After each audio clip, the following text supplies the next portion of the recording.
आदरणीय अध्यक्ष महोदय जी, मैं नियम 72(1) के तहत इस विधेयक को पुनर्स्थापित करने पर अपनी सख्त आपत्ति दर्ज करना चाहती हूँ। महात्मा गांधी ग्रामीण रोजगार गारंटी कानून पिछले 20 सालों से ग्रामीण भारत को रोजगार देने में और ग्रामीण अर्थव्यवस्था को मजबूत बनाने में सक्षम रहा है। ये एक इतना क्रांतिकारी कानून है कि जब इसको बनाया गया तो सदन के सभी राजनीतिक दलों ने इससे पूरी सहमति दी। इसके द्वारा 100 दिन का रोजगार इस देश के गरीब से गरीब लोगों को मिलता है, हमारे गरीब से गरीब भाई बहनों को। हम सब जनप्रतिनिधि हैं महोदय, जब हम अपने अपने क्षेत्रों में जाते हैं, आप भी जानते हैं, दूर दूर से हमें दिख जाता है कि मनरेगा का कौन मजदूर है। सबसे गरीब होता है, चेहरे पे झुर्रियां होती हैं, हाथ मिलाए तो सर हाथ पत्थरों की तरह।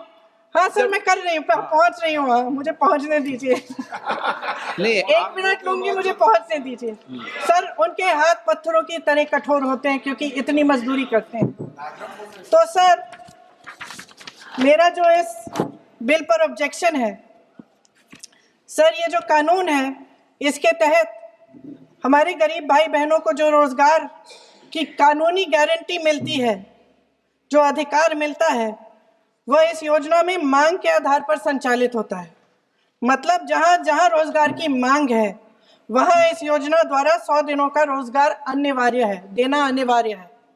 इसके साथ साथ केंद्र से इसके लिए जो पूंजी जाती है, वो भी मांग पर आधारित होती है।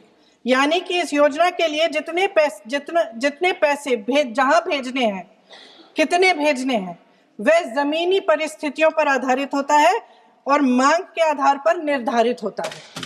सर, इस विधेयक की अनुसूची 1 में उपनियम 4(1) और 4(2) द्वारा केंद्र को इजाजत दी गई है कि वह पहले से ही निर्धारित कर लें कि कितनी पूंजी कहां भेजी जाएगी। इससे संविधान के 73वें संविधान संशोधन को नजरअंदाज किया जा रहा है। सर महोदय, इसके जरिए ग्राम सभाओं को इस योजना की मांग की जमीनी परिस्थितियों के आधार पर तय करने का पूरा अधिकार दिया जाता था। आज वो अधिकार कमजोर किया जा रहा है। सर, आखिर बात है, एक मिनट, जब आप इस पे पूरी डिटेल चर्चा हो तो आप डिटेल बोलना। इस पे आपकी पार्टी शुरुआत है सर, अभी शुरुआत है। सर जो हमारे संविधान की जो मूल भावना है कि हर एक व्यक्ति के हाथों में शक्ति होनी चाहिए, वही मूल भावना पंचायती राज में है और उस मूल भावना के विरोध है ये जो अधिनियम जो ये विधेयक आ रहा है।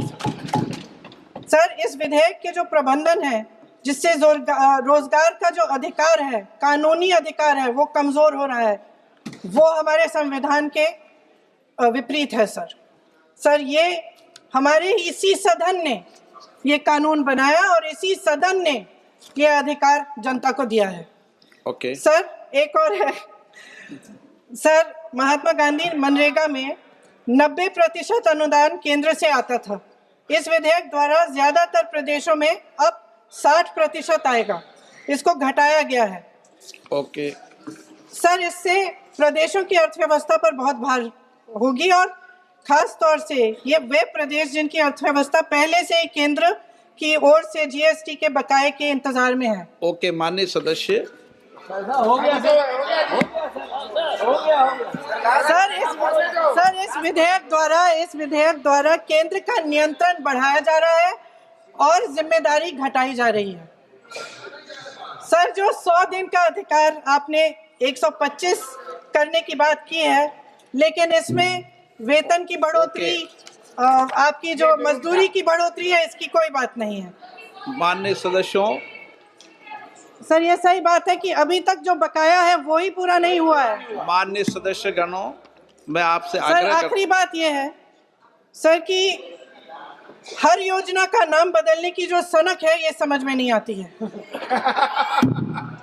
सर, जब ये किया जाता है, तो सरकार केंद्र को पैसे खर्चने पड़ते हैं। माननीय सदस्यों, मैं आपसे आग्रह करता हूँ, ये सर